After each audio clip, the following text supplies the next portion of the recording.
Bismillahirrahmanirrahim. Assalamualaikum warahmatullahi wabarakatuh. Waalaikumsalam warahmatullahi wabarakatuh. Apa kabar hari ini? Alhamdulillah baik. Alhamdulillah ya. Pada saat sekarang kita lagi berada di satu masa di mana ini adalah satu musibah ya, musim pandemi. Jadi mudah-mudahan kita semua selalu berada di dalam lindungan Allah Subhanahu wa Ta'ala. Anak-anak sekalian, tidak lupa kita panjatkan puji syukur kehadirat Allah ya, masih diberikan kesempatan untuk belajar pada hari ini. Pada hari ini kita akan membahas tentang pembelajaran kita, yaitu iman kepada hari akhir. Namun sebelum kita mulai, kita harus membaca doa terlebih dahulu. Ya. Doa dipimpin oleh saya seorang ya. Silakan dipimpin doanya, kita berdoa seperti biasa. Teman-teman sebelum kita pembelajaran mari berdoa. Berdoa dimulai. Bismillahirrahmanirrahim.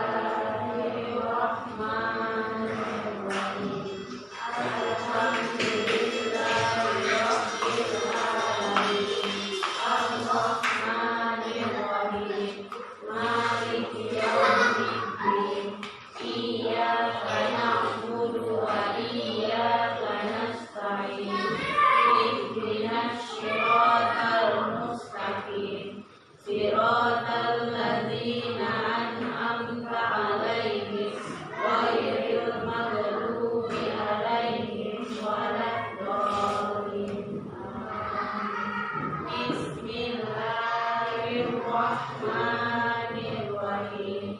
Raditu billahi rabban wa bil islami dinan wa bi Muhammadin nabiyyan wa rasulan. Rabbi zidni ilman warzuqni fahman. Amin. Amin ya rabbal alamin. Oke, anak-anak sekalian, menyambung pembelajaran kita yang minggu kemarin ya, kita sudah belajar tentang pengertian iman kepada hari akhir. Siapa yang bisa jawab apa itu iman? Iman adalah percaya. Iman artinya percaya atau meyakini. Nah, kalau iman kepada hari akhir, meyakini bahwa hari akhir itu pasti akan datang atau pasti akan terjadi. Iman kepada hari akhir, iman adalah percaya. Iman kepada hari akhir yaitu percaya bahwa hari akhir atau kiamat itu pasti akan terjadi. Nah, sekarang kita lihat dulu tujuan pembelajaran pada hari ini. Ini yang tadi kalian sudah memaparkan hasil, tapi tujuannya belum dijelaskan ya. Jadi inilah tujuan kita belajar pada hari ini. Yang pertama yaitu menyebutkan pengertian iman pada hari akhir. Sudah ya, sudah pada tahu ya. Yang kedua, menganalisis tanda terjadinya hari akhir dengan baik. Itulah hasil paparan kalian tadi. Kemudian yang ketiga, membedakan tanda-tanda kiamat sugra dan kiamat kubra. Nanti akan ada pembahasan sebentar. Menjelaskan 5 tahapan kejadian yang akan dialami manusia setelah terjadinya hari kiamat. Yang kalian uraikan tadi itu ya, berarti sudah bisa. Kemudian yang kelima, mengidentifikasi perbedaan antara surga dan neraka. Beda ya, surga dan neraka. Menyajikan dalil nakli yang menjelaskan gambaran kejadian hari akhir dengan tepat. Ada beberapa dalil ya, tadi sudah ada sebagian yang memaparkan dengan dalilnya ya. Kemudian menyimpulkan hikmah beriman kepada hari akhir. Nanti sebentar kesimpulannya, apa itu hikmahnya kita beriman kepada hari akhir ya. Jadi anak-anak sekalian, pada saat sekarang kalian boleh lihat ke depan. Ini adalah iman kepada hari akhir yang pengertiannya yaitu percaya bahwa hari akhir itu pasti akan terjadi. Nah, kita lihat dulu di sini. Untuk apa kita mengimani hari akhir? Agar supaya kita bisa menanamkan kesadaran dalam diri kita bahwa hari akhir itu akan terjadi. Kita mengakhiri kebiasaan buruk, memperbanyak amal soleh.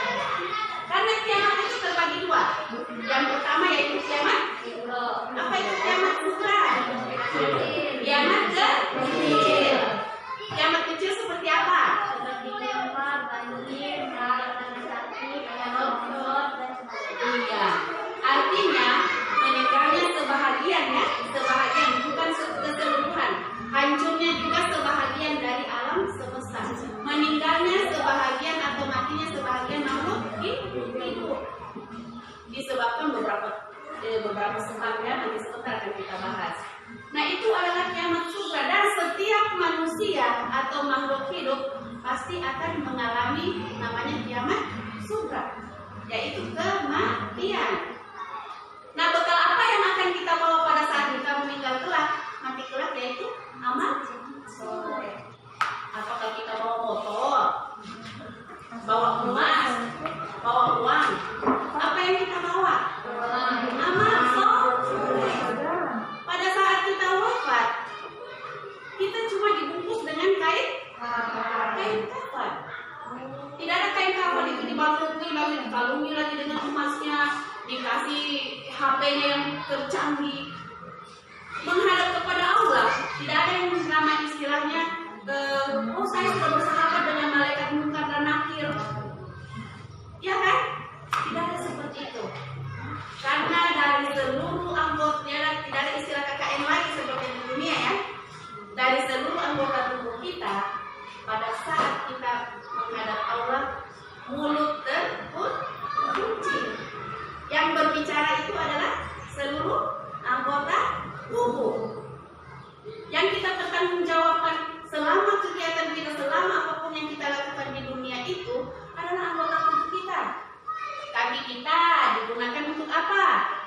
Berjalan kemana?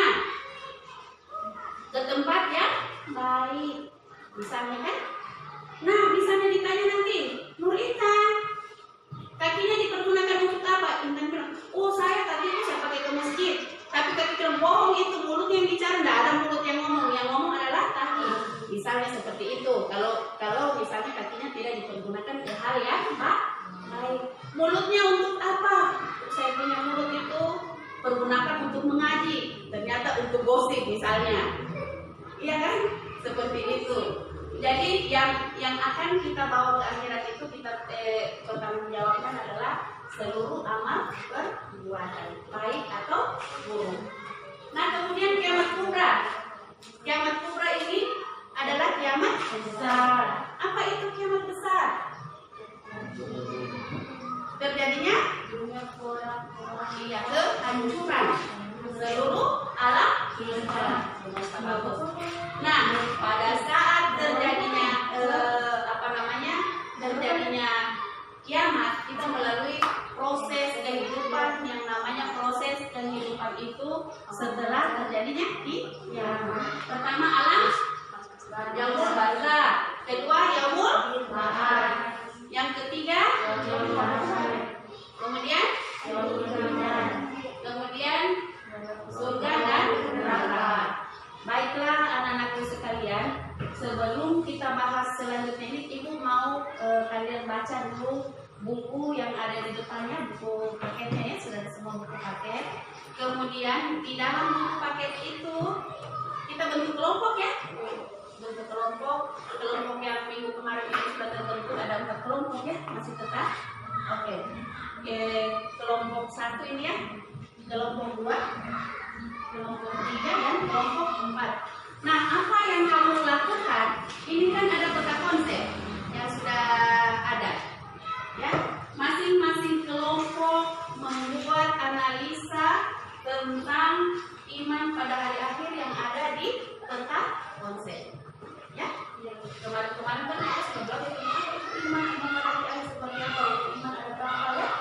Oke, jadi sekarang kalian buat masing-masing kelompok, buatlah analisa kalian tentang ini. Ya, siapa yang sudah selesai maka boleh tampil ke depan memaparkan hasil tulisannya. Ya, setelah itu silakan berkelompok sambil kalian mengerjakan. Ibu mau aksen dulu ya, sambil mengerjakan saja supaya kita mengingat waktu. Yang sudah selesai nanti, kalau sudah selesai boleh ya dibaca di depan. Andi Iva Aurelia, Intan Ainu, ya, Nur Hijrah, Patricia, Julianti, Zaha Salini, Fadila, Aura Siva.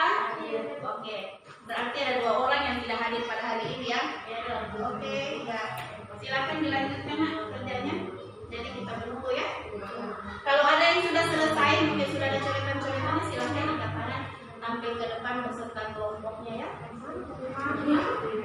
Ibu kasih waktu membuat kira-kira berapa menit? 10? Oke, 10 menit kesepakatannya. Kalau ada yang lebih cepat lebih bagus.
Kalau ada yang ditanyakan tidak dipahami, tanya saja langsung sama ibu ya.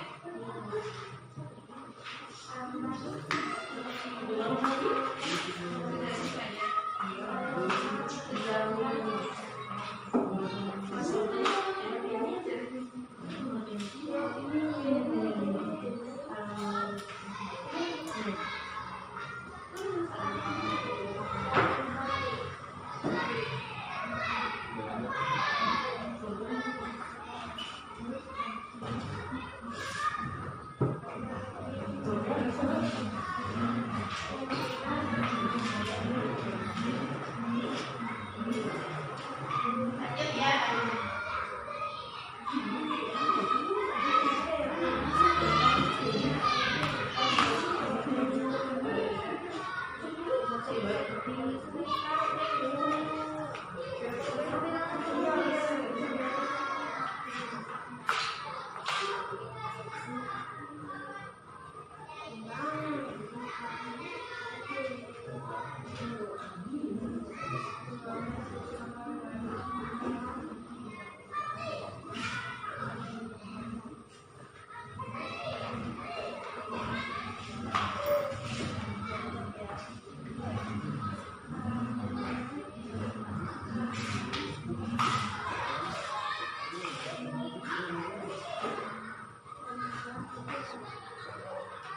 Gimana kelompok 2?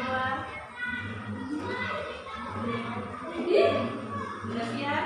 Oke. Kelompok 4. Kelompok 3 siap ya.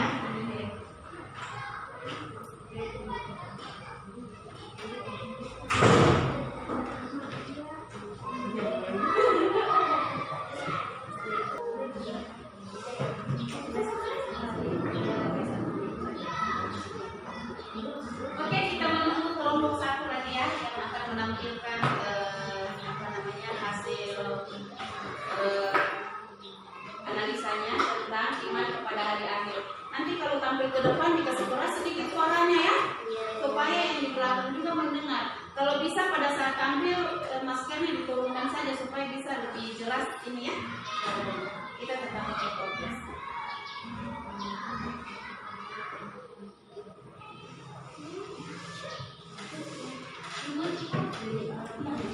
Ya, oke. Silakan kelompok 1 memaparkan hasil tulisannya ya. Ya.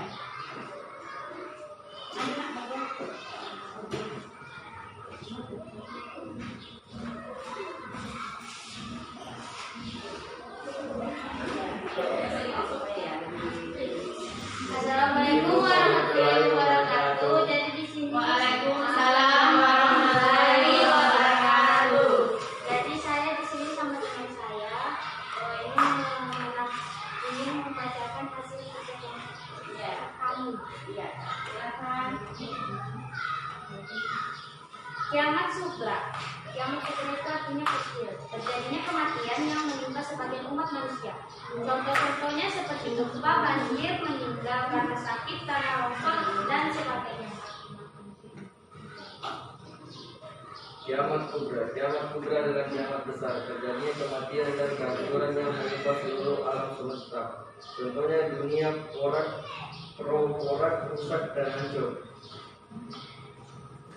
Lalu yaumul barzakh. Alam barzakh dikenal dengan alam kubur yang merupakan pintu gerbang menuju akhirat atau batas antara alam dunia dan alam akhirat.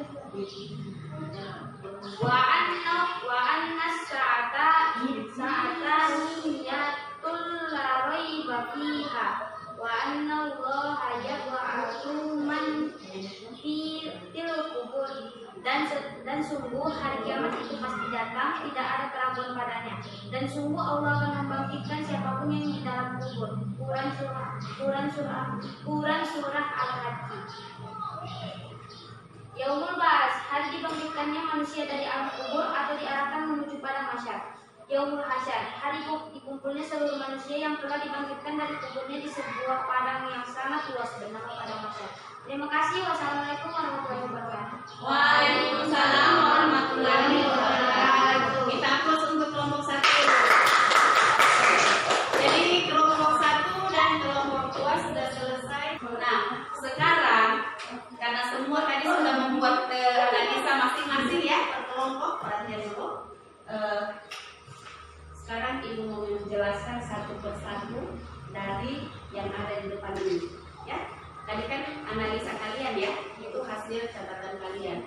Nah, sekarang Ibu akan jelaskan kembali. Setelah itu kita akan adakan tanya jawab dari materi ini. Jadi tolong disimak ya. Oke. Perhatikan, di sini adalah pembagian dari kiamat. Kita bahas dulu kiamat kubra atau kecil. Pengertiannya yaitu terjadinya kematian yang menimpa sebahagian umat manusia. Seperti kemarin kan kita 2 tahun lalu terjadi gempa yang maha dahsyat ya, dengan tsunami yang menimpa Palu dan sekitarnya termasuk Donggala. Itu termasuk kiamat kecil atau kubra. Kemudian di sini penjelasannya matinya seseorang karena sakit, kecelakaan, bencana alam. Nah, sekarang kita ke kiamat besar atau kiamat kubra. Kita lihat di sini pengertiannya yaitu kiamat besar terjadinya kematian dan kehancuran yang menimpa seluruh alam semesta. Nah, di sini penjelasannya gambarannya yaitu dunia akan porak-poranda, hancur, rusak semuanya ya, seperti itu. Kemudian kehidupan manusia akan berganti dengan alam yang baru yaitu alam akhirat. Kemudian kiamat kubra akan dialami oleh seluruh makhluk, bukan sebagian. Kalau kiamat singkatannya cuma sebagian ya, sebagian kecil dari makhluk. Oke, selanjutnya kita perhatikan lagi di sini adalah gambaran. Di sini ada gambar-gambar tentang kalian bisa amati di sini. Ini adalah gambaran dari kiamat kubra atau kiamat kecil. Ini apa? Gunung. Kanan adalah tsunami. Ini adalah kiamat kecil karena dia cuma menimpa sebagian saja ya, tidak seluruh alam. Nah, sekarang kita lihat lagi gambarannya tentang kiamat. Ini gambaran tentang kiamat kubra ini maksudnya di sini tanda-tanda yang akan terjadi sebelum terjadi kiamat kubra. Yang pertama yaitu munculnya kabut asap tanpa sebab, yaitu namanya dukhan. Itu tanda pertama ya. Kemudian yang kedua, kita lagi lihat di sini munculnya Dajjal. Kita juga tidak tahu bagaimana itu Dajjal, tapi ini cuma gambaran ya. Katanya Dajjal itu matanya 1. Iya.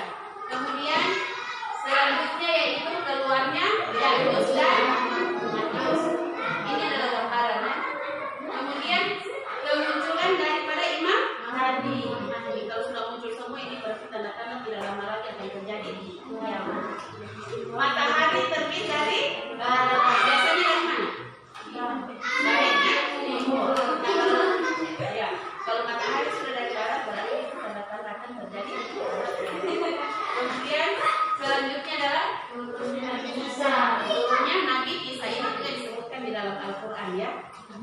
Ya, ini adalah tanda-tanda apabila akan terjadi kiamat kubra. Oke, selanjutnya kita lihat lagi di sini proses kehidupan yang sudah kamu bahas tadi, yang sudah dicatat tadi.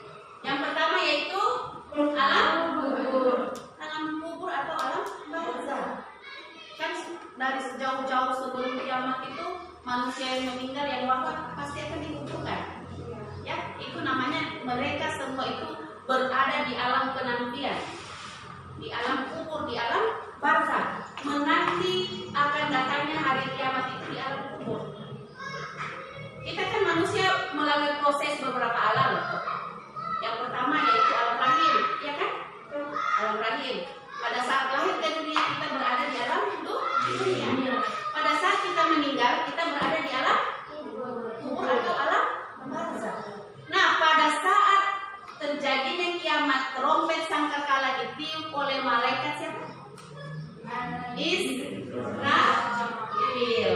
Kalau Israel mencabut nyawa Israel, ya. Maka kita manusia-manusia yang sudah wafat beribu-ribu juta tahun itu akan dibangkitkan yang namanya yaumul ba'ats. Hari dibangkitkannya manusia dari alam kubur untuk diarahkan menuju kepada masyar. Untuk apa di situ ini pada masyar sudah ya? Di yaumul hasyr atau yaumul masyar ini pada masyar. Untuk apa di situ?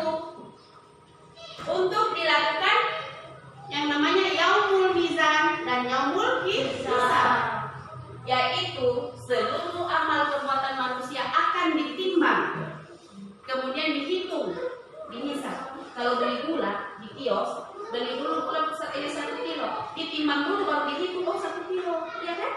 Sama juga kalau di akhirat nanti akan ditimbang amal perbuatan kita, kemudian dihisab. Selanjutnya kita akan masuk di surga atau neraka, tergantung amal perbuatan manusia. Nah, kalau kita berada di surga berarti timbangan perbuatan kita sebelah kanan lebih berat. Kalau masuk neraka berarti yang kiri lebih berat. Ibaratnya tuh ya, kalau pakaian yang kotor habis dipakai, kalau mau dimasukkan ke dalam lemari harus bersih, iya kan? Dicuci dulu, disetrika dulu, baru ditaruh di dalam lemari. Nah, kalau manusia demikian juga, kalau baju kotor langsung ditaruh di dalam lemari dengan pakaian yang bersih. Nah, pakaian yang bersih itu menjadi bau, iya kan? Nah, begitulah kita manusia. Kalau sebelum masuk di dalam surga, maka kita akan dicuci dulu. Apabila memang kita kotor, dicuci dulu, kemudian setelah kita bersih baru dimasukkan ke dalam surga. Jaminan umat Nabi Muhammad SAW, insya Allah semuanya akan masuk ke dalam surga, tapi akan melalui proses. Nah, kita masih punya waktu yang begitu panjang. Lakukanlah, perbanyaklah melakukan amal baik, amal baik, silaturahmi dengan sesama teman, jangan musuh-musuhan, jangan gosip-gosipan, apalagi di medsos biasanya mau sindir-sindir, ya. Itu kan sama sekali, kemudian biasanya sudah akhirnya musuh-musuhan, jangan seperti itu. Orang yang memutuskan tali silaturahmi tidak akan mencium bau surga. Perbanyak berbakti kepada orang tua. Masih hidup sama orang tuanya? Alhamdulillah masih punya, berarti kamu masih punya surga. Masih punya ladang pahala yang bisa membawa kamu ke surga dengan cara berbakti kepada orang tua. Ya? Oke, selanjutnya kita lihat lagi di sini. Ini satu buah ayat yang menggambarkan, ini gambaran tentang hari kiamat ya, dipaparkan oleh Allah Subhanahu wa taala dalam surah Al-Zalzalah ayat 1 dan 2. Kita baca bersama-sama ya. A'udzu billahi minasy syaithanir rajim. Bismillahirrahmanirrahim. Idza zulzilatil ardu zilzalaha wa akhrajatil ardu asqalaha. Apabila bumi diguncangkan dengan guncangan telah mengeluarkan beban-beban berat yang dikandungnya. Itulah gambaran terjadinya proses hari kiamat. Maka manusia itu akan tidak seperti ini lagi, hancur berkeping-keping. Jadi seperti itu. Apa yang kita banggakan? Apa yang kita bawa? Apakah kecantikan kita? Apakah ketampanan? Apakah harta kita? Tidak. Orang cantik saja. Contoh ya, kita lihat beberapa kasus kejadian kalau pramugari itu kan cantik-cantik, ya kan? Yang diterima jadi pramugari cantik-cantik. Tapi kalau sudah terjadi bencana pesawat jatuh, apakah masih nampak kecantikan? Tidak ada lagi kecantikan. Makanya apa yang kita bawa hanya amal soleh. Ya, perbanyak bersedekah. Misalnya ada teman satu kelas, kita lihat kamu sudah asuh maka di kantin. Kasihan mereka ada situ yang duduk di pojok sendiri mungkin tidak punya uang. Apa yang kamu lakukan? Berbagi. Iya, betul? Alhamdulillah. Terus misalnya kamu lewati di emperan, ada kakek-kakek yang tua mengemis minta makan. Apa yang kamu lakukan? Berbagi sedekah apabila punya. Kalau tidak punya juga, apa yang kita sedekahkan kalau tidak punya uang? Kalau tidak punya makanan, adalah senyuman. Bersedekah senyum itu juga senyum adalah sedekah. Jangan ketemu orang, kalau kau ketemu orang kau senyum, artinya orang senang, maka kau berpahala. Tapi jangan senyum, lagi bilang begini muncul kucing. Jangan seperti itu. Jadi senyumnya kepada sesama manusia. Oke. Ini kan sudah dihafal semua ayatnya ya. Selanjutnya kita lihat lagi di sini. Ini adalah hikmah. Nanti sobatnya di rumah tanya. Hikmahnya yang pertama, meningkatkan ketakwaan kepada Allah Subhanahu wa Ta'ala. Dengan kita mengingat akan terjadi hari kiamat, akan muncul ketakwaan kita kepada Allah. Yang bagaimana ketakwaan itu? Melaksanakan sholat, melaksanakan intinya perintah Allah dan menjauhi larangan. Itu meningkatkan ketakwaan ya. Seluruh perintahnya kita jalankan. Misalnya kita habis sholat, ada waktu, bacalah ayat Al-Quran walaupun cuma satu ayat. Kalau kita membaca Al-Quran setiap habis sholat satu ayat saja, misalnya begini, habis sholat maghrib, saya ingin membaca, kita kan sholatnya satu hari berapa waktu? 5. Nah kalau satu hari 5 waktu, satu kali habis sholat kita baca misalnya satu ayat, berarti satu hari bacaan kita sudah 5 ayat, misalnya kan 5 waktu. Nah kalau 10 hari sudah 50 ayat, iya toh? Nah kalau 100 hari bacanya 3 bulan baca terus begitu, sudah berapa? 500 ayat. Bisa bayangkan, itu dalam satu ayat. Tapi tidak mungkin juga di habis sholat kita cuma baca begini, Bismillahirrahmanirrahim, Alhamdulillahirabbil alamin, Sadaqallahul azim. Tidak mungkin kan? Nah, minimal tuntaskan satu surat. Tapi kalau Al-Baqarah, A'udzubillahi minasyaitonirrajim, Bismillahirrahmanirrahim, Alif Lam Mim, Sadaqallahul azim. Habis Isa lagi, sambung lagi. Minimal kita baca 2 atau 3 ayat, itu baru bisa ya, baru bagus ya. Biasakan membaca Al-Quran. Yang pertama, membuat kamu juga jadi lancar membaca Al-Quran. Kan masih ada beberapa orang itu yang masih tertatih-tatih membaca Al-Quran kan? Tetap rajin sholat kan? Alhamdulillah. Yang kedua, senantiasa beramal soleh. Beramal soleh, banyak amal soleh. Apapun itu yang kau lakukan baik pasti akan diberikan ganjaran oleh Allah Subhanahu Wa Taala, sekecil apapun. Bahkan sebelum kau melakukan, masih kau niat ingin melakukan, saya mau bersedekah, kau belum melakukan, sudah ada pahala dari Allah. Ya, itu baru niat, apalagi sudah dilaksanakan. Ya, oke, selanjutnya berbuat baik kepada sesama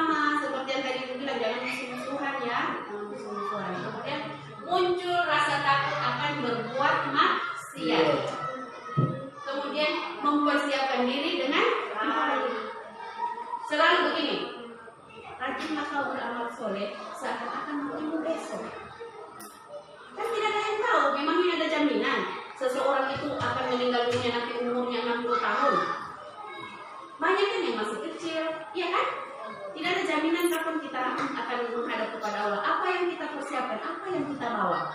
Kalau kita tidak mempersiapkan diri kita dari sekarang, bagaimana kita akan mempertanggungjawabkannya di akhirat nanti? Bagaimana kita akan menghadap munkar dan nakir? Seluruh malaikat itu adalah tentara Allah. Malaikat itu adalah tentara Allah. Dan mereka tidak mempunyai belas kasih. Malaikat tidak mempunyai belas kasihan. Malaikat ya, karena menjalankan semata-mata mereka itu beribadah taat kepada Allah, menjalankan perintah Allah. Sudah ada tugasnya masing-masing. Munkar dan nakir akan menanyai manusia di alam kubur. Kalau kita masuk surga, kita menghadapi malaikat Ridwan. Kalau di neraka kita akan menghadapkan dengan malaikat Mani. Nah, amal perbuatan kita semua yang kita lakukan kalau baik akan dicatat oleh malaikat di sebelah kanan. Kalau ini hati di sebelah kiri akan mencatat amal. Jadi kita selalu diawasi oleh malaikat. Kalau kita sholat kita akan diikuti oleh malaikat. Ya, anak-anak sekalian, selanjutnya. Thank you. Akhirnya pembelajaran kita pada hari ini telah selesai. Tapi sebelum kita tutup, Ibu mau simpulkan dulu. Ada pertanyaan-pertanyaan yang tadi ya? Ibu mau tanya dulu, siapa yang bisa sebutkan nama ya? Apa pengertian iman kepada hari akhir? Iman kepada hari akhir. Siapa? Iman kepada hari akhir. Iman kepada hari akhir dengan kita mempercayai bahwa akannya terjadi hari akhir. Iya, betul, bagus. Bagus ya. Iman pada hari akhir, iman itu kan sudah ditanamkan bahwa percaya atau yakin. Jadi gampang saja, iman pada hari akhir yaitu meyakini bahwa hari kiamat atau hari akhir itu akan terjadi. Siapa yang bisa menyebutkan satu atau dua saja hikmah beriman pada hari akhir? Yang baru kita tampilkan. Hikmahnya? Ya. Hikmah beriman kepada hari akhir. Yang pertama, Meningkatkan ketakwaan kepada Allah Subhanahu wa taala yang Allah senantiasa beramal soleh. meningkatkan ketakwaan kepada Allah Subhanahu wa taala, kemudian beramal soleh, kemudian baik kepada sesama. Selanjutnya mempersiapkan diri tidak berbuat maksiat. Oke, anak-anak sekalian, terima kasih ya atas kalian sudah belajar meskipun di masa pandemi ini kita tetap semangat belajar. Nah, untuk akan datang minggu depan kita akan tetap belajar seperti begini dan akan ada tugas yang Ibu berikan untuk evaluasi di rumah nanti ya. Ada 5 nomor tugas yang akan Ibu berikan pada kalian. Nah, untuk hari ini kita cukupkan sekian dulu. Akan datang kita akan belajar selanjutnya di pertemuan ketiga lagi. Ini kan pertemuan kedua untuk iman pada hari akhir ya. Pertemuan ketiga kita akan menampilkan tentang ayat-ayat atau dalil nakli yang berhubungan dengan iman kepada hari akhir. Jadi minggu depan pertemuannya adalah pertemuan yang ketiga. Oke. Terima kasih anak-anak sekalian. Masih ada pertanyaan? Ada yang mau ditanyakan? Tidak ada? Oke, soalnya sebentar Ibu set bagi-bagikan soal ya untuk kalian kerjakan di rumah. Demikianlah untuk hari ini. Sebelum kembali kita membaca dulu surah Wal Asri ya, karena ini sudah jam untuk pulang. Kita sama-sama membaca surah Wal Asri. Satu orang memimpin doa dulu. Laki-laki, silakan. Teman-teman sebelum kita pulang, doa dimulai.